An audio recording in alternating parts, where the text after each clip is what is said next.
जितेंद्र। जय देवादिनाथ भगवान की जय। प्रतिभाधाऱ्यांना वंदना। जय वाचना। आज आपल्याला सोनाली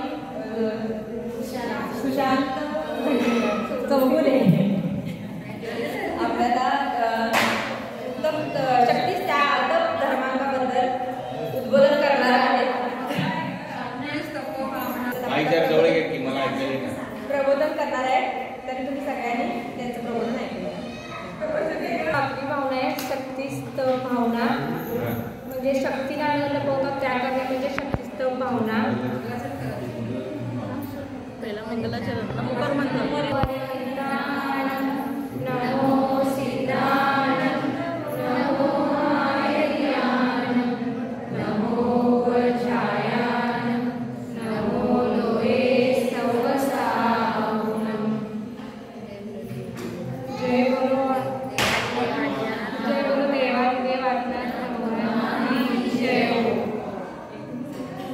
आजची सातवी भावना आहे शक्तिस्तव भावना। शक्तीला न लपवता त्याग करणे म्हणजे शक्तिस्तव भावना। तप दोषों की निवृत्ति के लिए परम रसायन है। मिट्टी भी तप कर ही पूज्य बनती है। अग्नि की तपन को पार करके वह पात्र के रूप में उपयोगी बन जाती है। म्हणजे तपाच्या दोषांच्या निवृत्ती करणे एक साधन आहे। मिट्टी सुद्धा तापून पूज्य बनते, त्याप्रमाणे मातीचे घागर तापवल्याशिवाय वापरता येतच नाही। भारत भूमि का एक एक कण तपस्वियों के पदरज से पुनीत बन चुका है। तप की प्रशंसा केवल इन महर्षियों, योगियों और तपोभूत पुरुषों द्वारा ही नहीं गाई गई। अन्य पुरुषों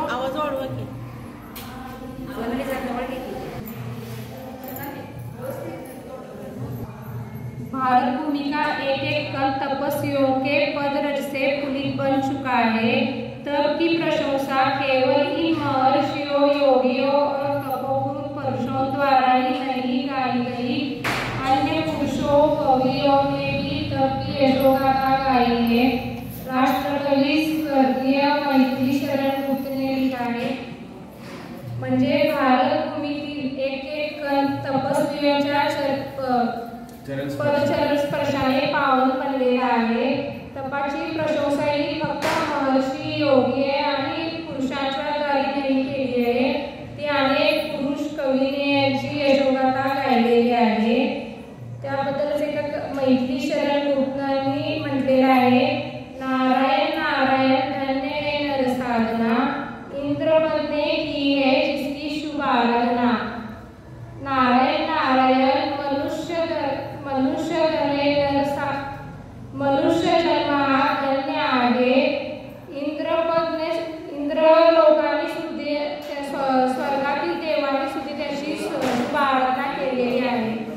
भोगासक्त देवों ने भी इस साधना की प्रशंसा की है। भोगासक्त देवांनी पण तपाची प्रशंसा केलेली आहे। वे स्वर्गों से उतरकर उनका कीर्तन पूजन करने के लिए आ गए हैं, जो नर से नारायण करने की साधना में लगे हैं। मनुष्यापासून नारायण बनण्यासाठी साधनेमध्ये लागलेले स्वर्गातील देव सुद्धा खाली उतरून त्याचे कीर्तन पूजन करतात। तप दोषों की निवृत्ती के लिए परम साधन है। तप हे दोषांच्या निवारणासाठी साधन आहे। मिट्टी भी तपकर ही पूज्य बनती है। माती पण तपाने पूज्य बनलेली आहे। जब वह अग्नि की तपन को पार कर लेती है, तब पक्के पात्र गढ़े के आदि का रूप धारण कर लेती है और आदर प्राप्त करती है। म्हणजे मातीचे कागद सुद्धा तापूनच ते तयार होते, मग त्याचा आदर प्राप्त होते। एवढं तपाचं हे आहे, महत्व आहे। कहा की है पहिले कष्ट फिर इष्ट म्हणून सांगितलेलं आहे, पहिलं कष्ट मगच त्याचं इष्ट मिळेल। पदार्थ की महत्ता वेदना सहकर ही होती है। आप दुखी होने पर पर सुखा रास्ता ढूंढते हैं और साधु समागम में आते हैं।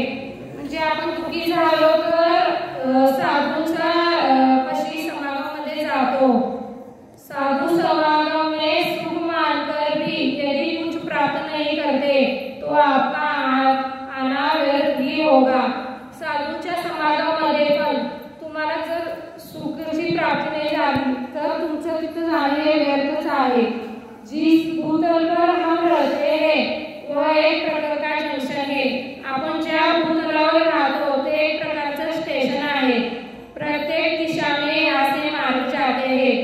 तिथूनच सगळ्या चारही दिशेला मार्ग जातात। नरक गती, स्वर्ग, पशु योनी, मनुष्य ह्या चारही गतीला तिथूनच मार्ग जातात। मनुष्य भी पुनः हुआ जा सकता है और परमात्मा पद की उपलब्धि भी की जा सकती है। परमात्मा से जहाँ भी जाना चाहे जा सकते हैं, साधना स्थापित है। परमात्मा प्राप्त करू शकतो। तपामुळे आपण कुठल्या पण गतीत जाऊ शकतो। एवढे तपाचं महत्व आहे। गृहस्थी में आतप है, कष्ट है, छटपट है। संसारामध्ये कष्ट आहे। जैसे पूरी कढ़ाई में छटपटाती है वही दशा ग्रस्त की होती है। तब द्वारा उस कष्ट का निवारण संभव है। एक बार ग्रस्त में मेरी भाव पहुंच गई थी। मैंने दोष बाम लगाई, उससे सारा दर्द धीरे धीरे जाता रहा। इसी तरह संसार की वेदना को मिटाने के लिए तब रूपी बाम का उपयोग करना होगा। असे तुला सांगितले की एक म्हणजे आपल्याला काय तर दुखत असेल तर आपण बाम लावून आपलं नाही तर निवारण करतो। तसंच संसाराचा वेदना मिटण्यासाठी आपण तप करून ते नाही तर